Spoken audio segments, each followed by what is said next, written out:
తాకట్లో ఉన్న మీ బంగారాన్ని విడిపించి ఆ రోజు ఆన్లైన్ రేటుకి కొంటాం. Sharma gold company. నమస్కారం, వెల్కమ్ టు సుమన్ టీవీ. నేను గీతాంజలి. శ్రీ విశ్వావసునామ సంవత్సరంలో మకర రాశి వారి జాతక ఫలితాలు ఏ విధంగా ఉండబోతున్నాయి? ఎందుకంటే మార్చి 29 నుంచి శని మారుతూ ఉన్నారు. ఈ నేపథ్యంలో పూర్తిగా మకర రాశి వారికి ఏలనాటి శని ప్రభావం తొలగిపోయినట్టేనా, లేకుంటే మళ్ళీ ఆ ప్రభావం ఉండబోతోందా? ఉంటే గనక ఏ విధంగా ఉంటుంది? ప్రత్యేకించి ఏ రంగాల వారికి ఈ సంవత్సరం కలిసి వస్తుంది తెలుసుకుందాం. వివరించేందుకు ప్రస్తుతం మనతో పాటు ఉన్నారు ప్రముఖ జ్యోతిషులు బ్రహ్మశ్రీ నందిభట్ల శ్రీహరి శర్మ గురువు గారు. వారితో మాట్లాడదాం. గురుగారు నమస్కారం అండి. వాగర్థావివ సంపృక్తౌ వాగర్థ ప్రతిపత్తయే జగతః పితరౌ వందే పార్వతీ పరమేశ్వరౌ. సదాశివసమారంభాం శంకరాచార్య మధ్యమాం అస్మదాచార్య పర్యంతం వందే గురు పరంపరాం. ఆదిత్యాయ చ సోమాయ మంగళాయ బుధాయ చ గురుశుక్ర శనిభ్యశ్చ రాహవే కేతవే నమః. శృంగేరి జగద్గురు పీఠాధిపతులకి, కంచి పీఠాధిపతులకి నమస్కారములు తెలియచేసుకుంటూ కార్యక్రమాన్ని ప్రారంభిద్దాం. గురుగారు, మకర రాశి వారి జాతక ఫలితాలు ఎలా ఉన్నాయి? ఈ సంవత్సరం అసలు ఎలా ఉండబోతోంది వీరికి? మకర రాశి వారికి చాలా మటుకు గమనించుకున్నట్లయితే ప్రధానంగా అందరూ ఆనందించదగ్గ విషయం ఏంటి అంటే ఏలినాటి శని ప్రభావం నుంచి బయటపడుతుంటారు. కానీ ఈ ఏలినాటి శని ప్రభావం నుంచి బయటపడే సమయం మాత్రం కొద్ది సమయమే. మొత్తం మిగతా సమయం అంతా కూడా చాలా మటుకు ఏలినాటి శని ప్రభావంలోనే ఉంటారు. మళ్ళీ ఏలినాటి శని ప్రభావం ఏంటి గురుగారు? మామూలుగా 7.5 సంవత్సరాలే. 7.5 సంవత్సరాలు. కానీ తప్పదమ్మా. ఎందుకనంటే శని భగవానుల వారి యొక్క సంచార ప్రభావం తప్పుతుంది. కాకపోతే గురువు కూడా అనుకూలంగా లేని కారణం విశేషించి మకర రాశి వారు ఈ సంవత్సరం ఎక్కువగా ప్రెషర్ తీసుకోవాల్సినటువంటి పరిస్థితి వస్తుంది. అయితే ఏ ఏ సందర్భాలలో కలిసి వస్తుంది, ఏ ఏ సందర్భాలలో ఎక్కువగా ఇటువంటి చెప్పినటువంటి ప్రభావానికి గురవుతారనే విషయాన్ని గురించి క్లుప్తంగా వివరించుకునే ప్రయత్నం చేద్దాం.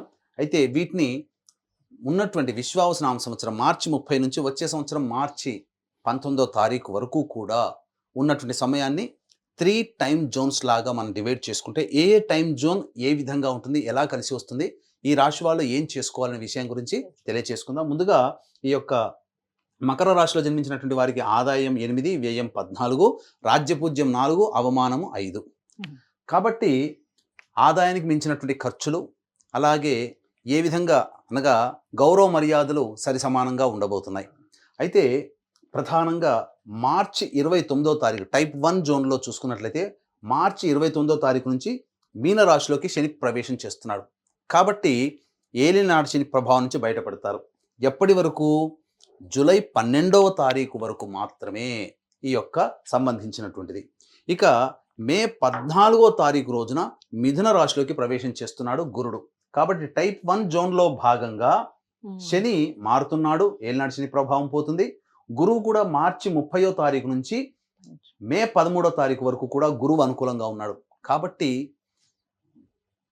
దయచేసి చెబుతున్నాను, మకర రాశిలో జన్మించినటువంటి వారు ఏవైనా పనులు చేయాలి, రెజల్యూషన్స్ అంటారు కదా, ఈ సంవత్సరం ఈ పని చేసుకోవాలని అనుకున్నప్పుడు అవకాశం వచ్చేంత వరకు వేచి చూడకుండా మీరే అవకాశాన్ని వెతుక్కుంటూ వెళ్ళి మీరు ఉన్నటువంటి సంకల్పాన్ని నెరవేర్చుకోవడం కోసం పనులు ప్రారంభించేయండి.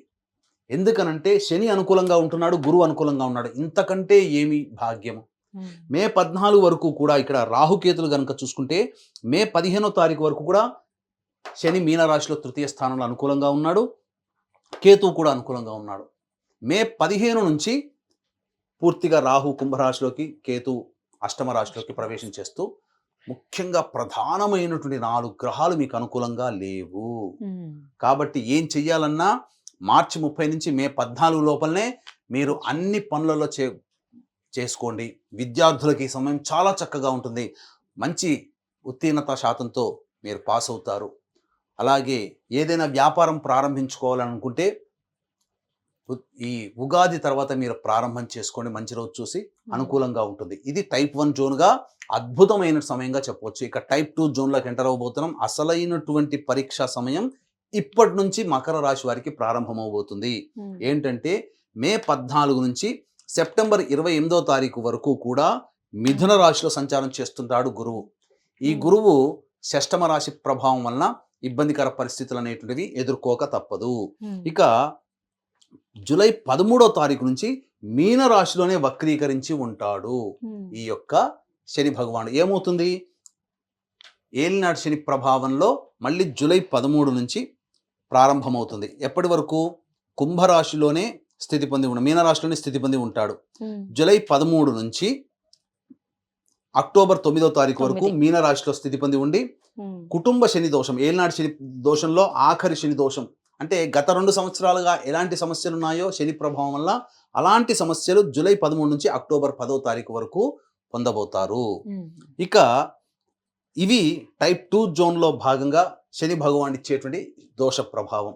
అలాగే గురువు కూడా చూసుకుంటే సెప్టెంబర్ 28 మే 14 నుంచి సెప్టెంబర్ 27 వరకు అష్టమ రాశిలోకి అనగా షష్టమ రాశిలోకి గురువు సంచార ప్రభావం. కాబట్టి వెరిసి చూసుకుంటే సెప్టెంబర్ 27 వరకు, మే 14 నుంచి సెప్టెంబర్ 27 వరకు కూడా అనుకూలముగా లేదు. ఇది టైప్ 2 జోన్లో భాగంగా ఏలినాటి శని ప్రభావం, అలాగే గురు ప్రభావం కూడా అనుకూలంగా లేదు.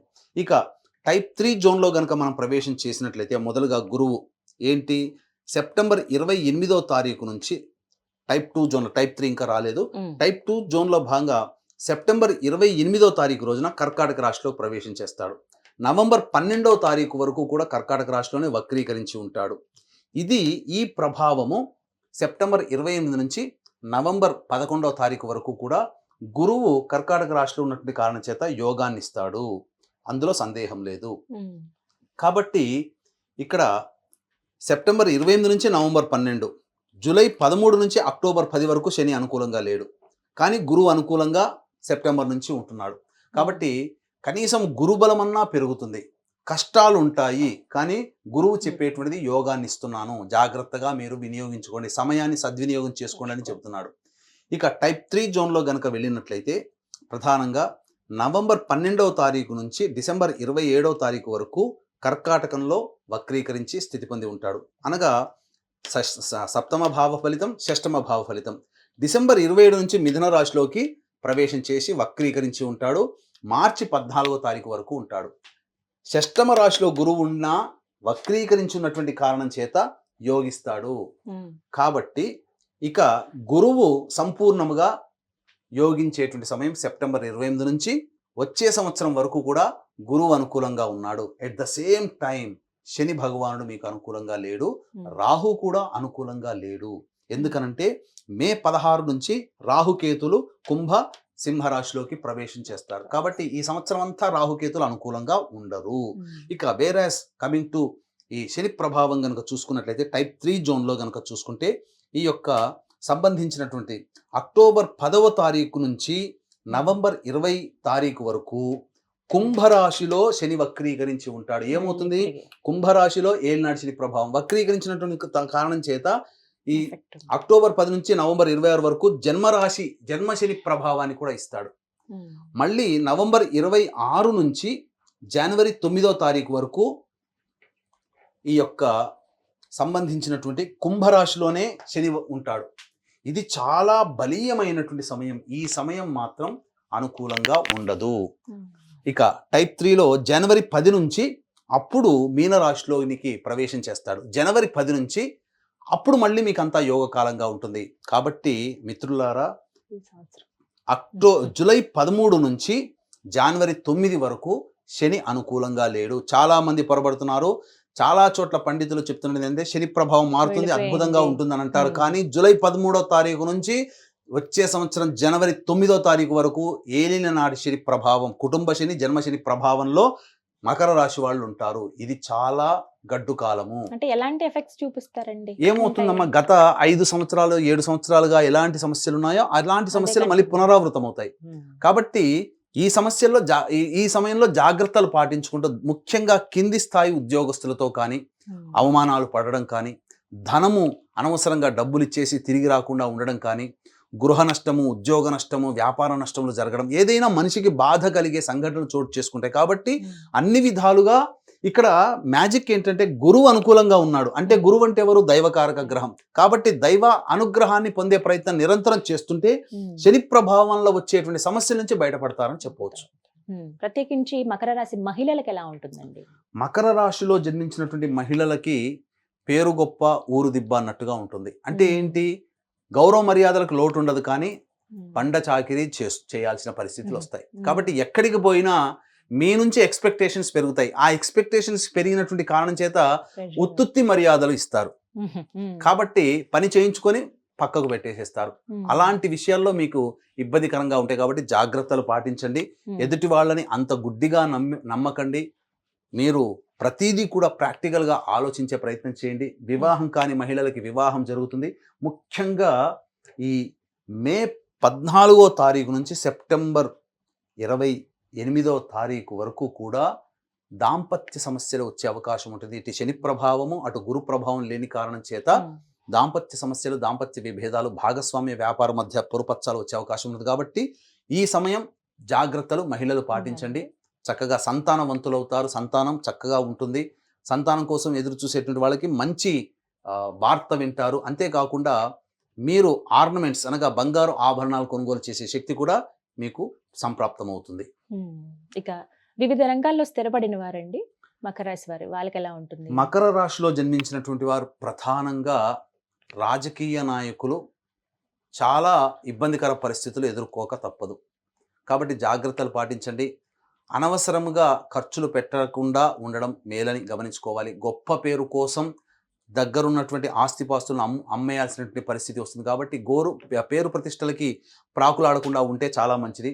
అలాగే మే 14 నుంచి సెప్టెంబర్ 28వ తారీఖు ఉన్నటువంటి సమయం మాత్రం ఫుడ్కు సంబంధించినటువంటి, ఎడ్యుకేషన్కి సంబంధించినటువంటి, జ్యువెలరీ రంగంలో ఉన్నటువంటి వాళ్ళకి అంత అనుకూలంగా లేదు. హాస్పిటాలిటీకి కూడా అనుకూలంగా లేదు. కాబట్టి వ్యాపార విస్తరణ ఆ సమయంలో జూలై అనగా మే 14 నుంచి సెప్టెంబర్ 28 వరకు అనుకూలంగా లేని కారణం చేత ఇబ్బందికర పరిస్థితులు. ఇక ముఖ్యంగా ఈ సెప్టెంబర్ 28 నుంచి వచ్చే సంవత్సరం వరకు కూడా అనుకూలంగా ఉన్నటువంటి కారణం చేత వ్యాపార విస్తరణ చేసుకోవచ్చు. అయితే గుడ్డిలో మెల్లచెంద కారణంగా ఈ రియల్ ఎస్టేట్ రంగంలో ఉన్నటువంటి వాళ్ళు, ఎలక్ట్రానిక్స్ అండ్ ఎలక్ట్రికల్ రంగంలో ఉన్నటువంటి వాళ్ళు, రైతులు, వీళ్ళందరూ న్యాయవాద వృత్తిలో ఉన్నటువంటి వాళ్ళు, వీళ్ళకందరికీ కూడా మంచి జరుగుతుంది. కోల్పోయినటువంటి ఆస్తిపాస్తులను తిరిగి పొందే అవకాశం గోచరమవుతుంది. అంతేకాకుండా ప్రధానంగా కోర్టు వివాదాల్లో మీదే విజయం, శత్రువులపై మీదే విజయం అనేటువంటిది ఉంటుంది. ఏది ఏమైనా ఈ శని ప్రభావం వలన ధనపరమైనటువంటి సమస్యలు, కుటుంబపరమైనటువంటి చికాకులు, ప్రధానంగా సంతోషం లేని జీవితాన్ని గడపడం ఉంటుంది. కాబట్టి జాగ్రత్తలు పాటించండి. దైవానుగ్రహాన్ని పొందే ప్రయత్నం చేయండి. విద్యార్థులు మాత్రం చాలా మే 14వ తారీఖు వరకు మాత్రం సంపూర్ణంగా అనుకూలంగా ఉంది. మే 14 నుంచి సెప్టెంబర్ 28 మధ్య కాలం అనుకూలంగా లేదు. కాబట్టి విదేశీయానం, విదేశీ విద్యకు సంబంధించి చేసే ప్రయత్నాలు సెప్టెంబర్ 28 తర్వాత మీకు అనుకూలంగా వాతావరణం ఉంటుంది. కాబట్టి ఆ సమయంలో మీరు ప్రయత్నం చేసేయండి. తప్పకుండా మీరు విజయాన్ని పొందుతారు. కోరుకున్నటువంటి విద్యా సంస్థల ప్రవేశం లభిస్తుంది. ఈ సంబంధించినటువంటి కళారంగంలో ఉన్నటువంటి వాళ్ళకి మాత్రం అద్భుతమైనటువంటి యోగదాయకంగా ఉంటుంది. కాకపోతే ధనాన్ని ఎదుటి వాళ్ళకి ఇచ్చేస్తారు. తద్వారా మీరు ధనాన్ని కోల్పోయే అవకాశం ఉంటుంది. అంతేకాకుండా ప్రాజెక్టులు వెల్లువ ఎక్కువగా ఉంటుంది. కానీ సకాలానికి మీకు ప్రొడ్యూసర్లు మీకు రావాల్సినటువంటి డబ్బు కానీ రాకుండా ఉండడం, అది రాని బాకీలుగా మారడం జరుగుతుంది. కాబట్టి ధనపరమైన విషయంలో కళారంగంలో ఉన్నటువంటి వాళ్ళు జాగ్రత్తలు పాటించండి. ఇక మిగతా అన్ని రంగంలో ఉన్నటువంటి వాళ్ళకి మాత్రం సెప్టెంబర్ 28 నుంచి ధనపరంగా బాగున్నా మీరు సమస్యలు మాత్రం వచ్చే సంవత్సరం జనవరి 9వ తారీఖు వరకు, జూలై 13వ తారీఖు నుంచి వచ్చే సంవత్సరం జనవరి 9 వరకు ఏలిన నాటి ప్రభావంలోనే ఉంటారు. కాబట్టి జాగ్రత్తలు పాటించండి. శని అనుగ్రహం పొందాలి, ఇప్పటి వరకు పడిన బాధలన్నీ కూడా విముక్తి అనుకున్నాం, కానీ మళ్ళీ తిరిగి ఆ బాధలు పొందే అవకాశం ఉంది. కాబట్టి శని అనుగ్రహం కోసం, అలాగే దైవానుగ్రహం కోసం ఎటువంటి పరిహారాలు చేయాలి గురువుగారు? శని ప్రభావం చాలా అనుకూలంగా లేదు. గురువు కూడా అనుకూలంగా కొంతకాలం లేడు, మే 14 నుంచి సెప్టెంబర్ 28 వరకు. కాబట్టి ప్రధానంగా ప్రతి గురు శనివారాల్లో నవగ్రహాల చుట్టూ శివాయ నమః అంటూ 27 ప్రదక్షిణలు చేసి తైలాభిషేకం చేసుకుంటూ ఉండడం, వీలు కుదిరినప్పుడల్లా శివాలయ సందర్శనం, ప్రదోష కాలంలో అర్చన కార్యక్రమాలు చేస్తూ ఉండడం, ఇవన్నీ చేస్తుంటే చాలా మంచి జరుగుతుంది. అంతేకాకుండా ఈ మకర రాశిలో జన్మించినటువంటి వాళ్ళకి ప్రధానంగా సమస్యలు ఎక్కువగా ఉంటాయి. కాబట్టి ఈ సమస్యలు మకర రాశితో పాటు 12 రాశిలో జన్మించినటువంటి వాళ్ళకి ఈ సంవత్సరం మీ సంకల్పం నెరవేరాలి. అంతేకాకుండా మీరు ఏ పండితుల దగ్గరికి వెళితే మీ జాతకరీత్యా ఎటువంటి పరిహారాలు చేసుకోమంటారో అటువంటి పరిహారాలన్నీ కూడా ప్రతి నెల ఒక్కొక్క పుణ్యక్షేత్రంలో సకల దోష నివారణ పూజల హోమాల్లో భాగంగా చేయించడం జరుగుతుంది. దీనికి శ్రీకారం మాత్రం మహామహిమాన్వితమైనటువంటి కాశీక్షేత్రంలో ఏప్రిల్ 18వ తారీఖు నుంచి చైత్రమాసంలో ప్రారంభమవుతుంది. పాల్గొన మాసం అనగా 12 నెలల పాటు ఒక్కొక్క క్షేత్రంలో మీ కుటుంబ సభ్యులు గోత్రనామాదులతో చేయించడం జరుగుతుంది. ప్రత్యేకంగా మృత్యుంజయ హోమం కూడా చేయించడం జరుగుతుంది. అవకాశం ఉన్న వాళ్ళు ఇట్టి మహత్తరమైనటువంటి సంవత్సరం పాటు జరిగేటువంటి కార్యక్రమంలో మీరు ఈ యొక్క కార్యక్రమంలో సభ్యులుగా నమోదు చేసుకోవచ్చు. వీటి వివరాలు కార్యక్రమ తదనంతరం కాంటాక్ట్ చేసి తెలుసుకోవచ్చు. గురుగారు, ఈ విశ్వావసునామ సంవత్సరంలో మకర రాశి వారు ఖచ్చితంగా ఈ సమయంలో జాగ్రత్తలు వహించండి, ఇవి ముఖ్యమైన రోజులు అన్నటువంటివి ఏమన్నా ఉన్నాయండి? తప్పకుండా అమ్మా. అంటే ప్రధానంగా వాహనాన్ని నడిపేటప్పుడు జాగ్రత్తలు పాటించాలి. ఆరోగ్యపరంగా చిక్కులు సమస్యలు ఉంటాయి కాబట్టి ఏ సమయంలో ఏ రోజుల్లో మంచి నివారణ చర్యలు తీసుకోవాలంటే మార్చి 19వ తారీఖు నుంచి జూన్ 5వ తారీఖు వరకు అనగా చూసుకున్నట్లయితే ఆ సమయం ఇది చాలా జాగ్రత్తలు పాటించాలమ్మా. మార్చి 19 నుంచి జూన్ 5 వరకు. అలాగే అనగా వచ్చే సంవత్సరం జనవరి 15 నుంచి వచ్చే సంవత్సరం మార్చి 19వ తారీఖు వరకు కూడా అనుకూలంగా లేదు. వాహన ప్రమాదాలు చోటు చేసుకునే అవకాశం కానీ, లేదా ఆపరేషన్స్ జరిగేటువంటి అవకాశం కానీ, ఏదైనా కానీ కొంత అనారోగ్య సమస్యలు ఎక్కువగా బాధించే అవకాశం ఉంటుంది. అలాగే ఉద్యోగస్తులకు ఎలా ఉందండి? చాలా మంది నిరాశతో ఉంటుంటారు. మా గత సంవత్సరం ఉద్యోగం సరిగ్గా లేదు అని చెప్పేసి, లేదా పండితులు చెప్పారు ఈ సమయంలో ఉద్యోగం మారకూడదు, ఎందుకంటే ఉద్యోగం మారితే ప్రమోషన్స్ వస్తాయి, మంచి శాలరీ పెరుగుతుంది. కాబట్టి అటువంటి వాళ్ళు ఈ సంవత్సరం మొత్తం కూడా ఎటువంటి సమయంలో మీరు ప్రయత్నం చేయాలి అని అంటే, ఈ సంవత్సరం మార్చి 30వ తారీఖు నుంచి ఏప్రిల్ 13వ తారీఖు వరకు ఉద్యోగం పొందడం కోసమైనా, ఉద్యోగ మార్పుకైనా మంచి సమయం. అలాగే జూన్ 15 నుంచి జూలై 16వ తారీఖు మధ్య ఉన్నటువంటి సమయము, మరియు సెప్టెంబర్ 12 నుంచి డిసెంబర్ 5వ తారీఖు మధ్య ఉన్నటువంటి సమయం ఉద్యోగ మార్పులకి సంపూర్ణంగా అనుకూలంగా ఉండేటువంటి సమయం. ఉద్యోగం లభించి తీరుతుంది ఇప్పుడు చెప్పినటువంటి సమయాల్లో. అలాగే ఈ సంవత్సరం అంతా మీకు జాతకరీత్యా అన్ని రకాల దోషాలు తొలగిపోయి మీ యొక్క సంకల్పం నెరవేరాలి. అలాగే సంకల్ప సిద్ధి హోమాలు, దోషాలు తొలగిపోవాలి, సకల దోష నివారణ హోమాలు సంవత్సరం మొత్తం, విశ్వావసునామ సంవత్సరం మొత్తం కూడా ప్రతి నెల ఒక్కొక్క పుణ్యక్షేత్రంలో చేయించడం జరుగుతుంది. దీనికి శ్రీకారంగా కాశీక్షేత్రంలో ఏప్రిల్ 18వ తారీఖు రోజు నుంచి మొదలు పెడుతున్నాం. కాబట్టి ఇంతటి మహత్తరమైనటువంటి కార్యక్రమంలో సభ్యులుగా నమోదు చేసుకోదలిసిన వాళ్ళు కార్యక్రమ తదనంతరం కాంటాక్ట్ చేసి వివరాలు తెలుసుకోవచ్చు. చక్కగా వివరించారు గురుగారు, ధన్యవాదాలండి. సర్వం శ్రీ ఉమామహేశ్వర పరబ్రహ్మార్పణమస్తు.